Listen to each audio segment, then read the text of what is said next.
ज्ञान, जो इन्फॉर्मेशन इस वीडियो में मिलने वाली है उसकी कोई कीमत नहीं है और कोई दूसरा आपको कभी बताएगा भी नहीं। आप अपने दिमाग को बिजली की तरह तेज कर सकते हो। ये पूरी तरह से संभव है। ये कोई सोच या कोई फिक्शन नहीं है, ये एक फैक्ट है। क्योंकि हमारा दिमाग एक मोबाइल या कंप्यूटर की तरह है। जिस तरह आपके मोबाइल फोन में प्रोसेसर्स की स्पीड होती है गीगाहर्ट्ज में और रैम की साइज होती है जीबी में, बिल्कुल उसी तरह आपके दिमाग की भी कुछ शक्तियाँ होती है और वही ये तय करता है कि आपका दिमाग कितना फास्ट काम कर रहा है। बिल्कुल उसी तरह जिस तरह एक मोबाइल फोन की रैम और प्रोसेसर ये तय करती है कि वो फोन कितना फास्ट काम करेगा। आप अपने दिमाग के भी रैम और प्रोसेसर को बूस्ट कर सकते हो, पर इसके बहुत सारे टेक्निक्स होते हैं, यानी तरीके होते हैं। ऐसे तो बहुत सारे मुश्किल तरीके हैं, पर ऐसे कई आसान तरीके भी हैं जिससे आप अपने दिमाग को एकदम शार्प यानी बहुत तेज बना सकते हो। सुबह उठने के बाद आप 5 मिनट की एक टेक्निक को फॉलो करो। आप इस पोज में बैठ जाओ। उसके बाद आप सिर्फ 4 बार जोर जोर से सांस लो। उसके बाद आपको अपने नाक के दोनों साइड से नहीं, एक साइड से सांस लेना है। आप अपने राइट यानी दाएं हाथ के किसी भी अंगुली यानी फिंगर से अपने राइट यानी दाएं नाक को बंद कर दो। दाएं हाथ से नाक की दाईं साइड को बंद कर दो और बंद करने के बाद आप अपने लेफ्ट यानी बाएं नाक से सांस लो और छोड़ो। और फिर बिल्कुल ऐसे ही इसके उल्टा अपने लेफ्ट यानी बाएं हाथ से बाएं नाक को बंद कर दो और अपनी राइट यानी दाएं नाक से सांस लो। 10-15 बार राइट से यानी दाएं से और 10-15 बार लेफ्ट से यानी बाएं से। सामान्य तौर पर आप अपने दोनों नाक से सांस लेते हो और इस टेक्निक में फर्क ये है कि आप अपने एक नाक से सांस ले रहे हो।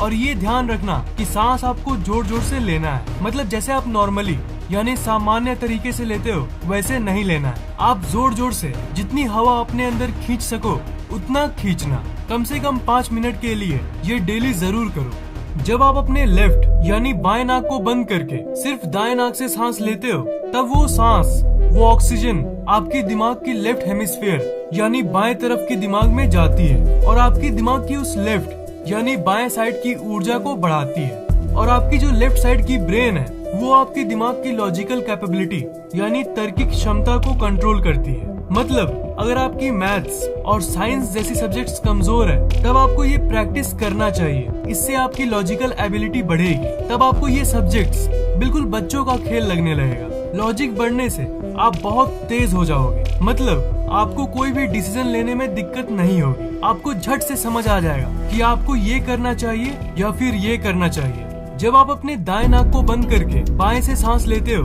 तब आपके दिमाग की दाईं साइड की ऊर्जा बढ़ती है और आपकी जो राइट हेमिस्फीयर यानी दिमाग का दायां हिस्सा है, जब इसकी एनर्जी बढ़ेगी तब आपकी अंदर की क्रिएटिविटी यानी रचनात्मक शक्ति बढ़ेगी। जब रचनात्मक शक्ति बढ़ेगी तब आपकी जो स्टाइल है वो पूरी तरह से चेंज हो जाएगी। आपकी आत्मविश्वास और आत्मशक्ति बढ़ेगी और आपको किसी से पब्लिक में बात करने में दिक्कत नहीं होगी, क्योंकि आपके अंदर की रचनात्मक शक्ति आपके अंदर की टैलेंट को जागृत करती है और तब आप अपने अंदर की टैलेंट यानी प्रतिभा को पहचान लोगे। जो आप ऑक्सीजन लेते हो, जो आप सांस लेते हो, वो आपके दिमाग के अंदर की सेल्स, न्यूरॉन्स जिसकी शक्ति तनाव के चलते कम हो जाती है, वो वापस से जगने लगती है और उसकी ऊर्जा 1000 गुना बढ़ जाती है। और इस टेक्निक की खास बात ये है कि आप जब नाक की एक साइड से सांस लेते हो तब वो आपके दिमाग के एक हिस्से को एक स्पेशल तरीके से प्रभाव डालती है। एक स्पेशल तरीके से आपके दिमाग के अंदर के सेल्स में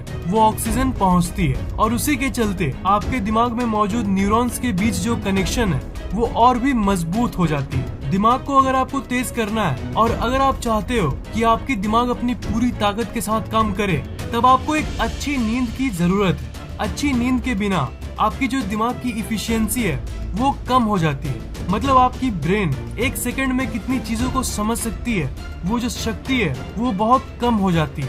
आपके दिमाग में जो न्यूरॉन्स हैं उसके बीच की जो कनेक्शन है वो कमजोर हो जाती है।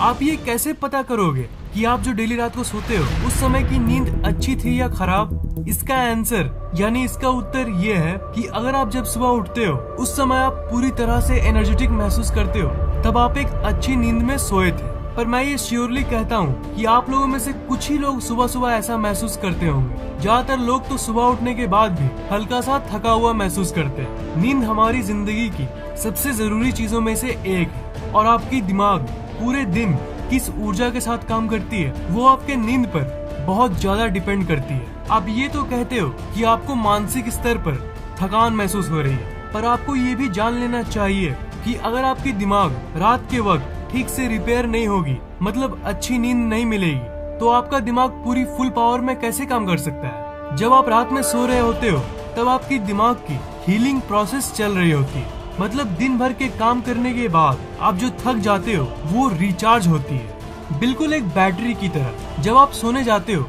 तब आपको सिर्फ 3 से 5 मिनट के अंदर नींद आ जाएगी, अगर आप अपने शरीर पे फोकस करोगे तब। मतलब जब आप सोने जाते हो तब आपके दिमाग में बहुत सारी थॉट्स यानी विचार चलती रहती है, तब आप उन थॉट्स यानी विचारों पे से फोकस हटा के अपने शरीर पे फोकस करो। मतलब ट्रिक बिल्कुल सिंपल है, आप जो सोचते हो वो आपकी ऊर्जा खींच लेती है, तो आपको उसी अटेंशन को अपने शरीर पे लगाना होगा। अपने शरीर के अलग अलग हिस्से को महसूस करते रहो, फील करो, अपने हाथों को फील करो, अपने पैरों को फील करो, और अगर वापस दिमाग थॉट्स की तरफ भागने लगेगी तब उसी टाइम अपने ध्यान को वापस अपने शरीर पे लगा दो। इससे आपकी शरीर पूरी तरह से रिलैक्स्ड हो जाएगी और आपकी दिमाग आपके शरीर से कनेक्टेड है यानी जुड़ी हुई है। इसलिए जब आप शरीर को रिलैक्स करोगे तब आपकी दिमाग भी रिलैक्स्ड हो जाएगी और आप जल्दी सो जाओगे। आपको सोने जाने के 15 से 20 मिनट बाद नींद आती थी, अब बस 5 से 10 मिनट बाद नींद आ जाएगी।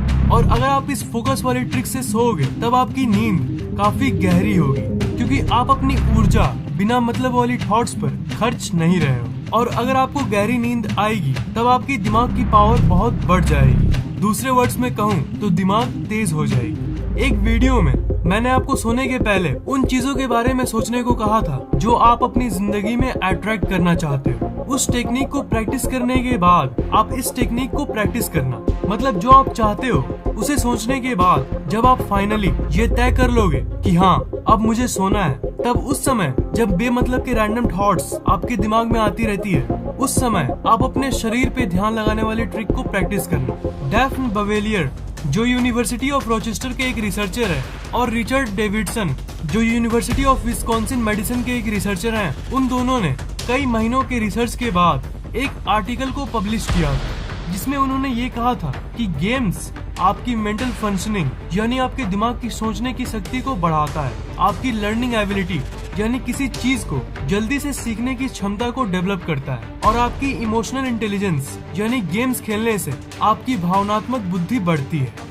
आपने ये नोटिस जरूर किया होगा कि जब आप गेम्स खेलते हो तब आप एकदम खो जाते हो, मतलब आपकी दिमाग की कंसंट्रेशन वाली पार्ट उस समय स्टिमुलेट होती है यानी उसमें गतिविधि होने लगती है, और उसी के चलते आपकी बाकी चीजों में भी कंसंट्रेशन यानी एकाग्रता बढ़ती है। आपने ये तो जरूर सुना होगा कि हमें ज्यादा वीडियो गेम्स नहीं खेलना चाहिए, या फिर लोगों को ये बोलते हुए सुना होगा कि गेम्स बीट एंड्रॉइड गेम्स और कंप्यूटर गेम्स आपके लिए खराब होती है। पर मैं आपको बता दूं कि ये एक बहुत बड़ी मिथ है कि गेम्स खराब है, क्योंकि एक्सेसिव प्लेइंग खराब है, बहुत ज्यादा ओवर गेम्स खेलना खराब है। ऐसे देखा जाए तो दुनिया की सारी चीजें खराब है, ज्यादा पढ़ना भी खराब है, ज्यादा खेलना भी खराब है, पर अगर लिमिट में खेलो तो वो आपको इतना फायदा देगी जितना आप सोच भी नहीं सकते। वो आपके दिमाग की पावर को बढ़ाती है। आप गेम्स तो खेलते ही होंगे, इससे आपकी दिमाग तो डेली बेसिस पे बढ़ती ही होगी, पर मैं चाहता हूँ कि आपकी दिमाग जिस स्टेज पर है उससे आप और ऊपर उठ जाओ और आप सबसे इंटेलिजेंट लोगों में से एक बन जाओ। इसलिए जो सांस वाली टेक्निक है और सोने के पहले की गहरी नींद वाली टेक्निक, उसे जरूर प्रैक्टिस करना। इससे आपकी दिमाग की शक्ति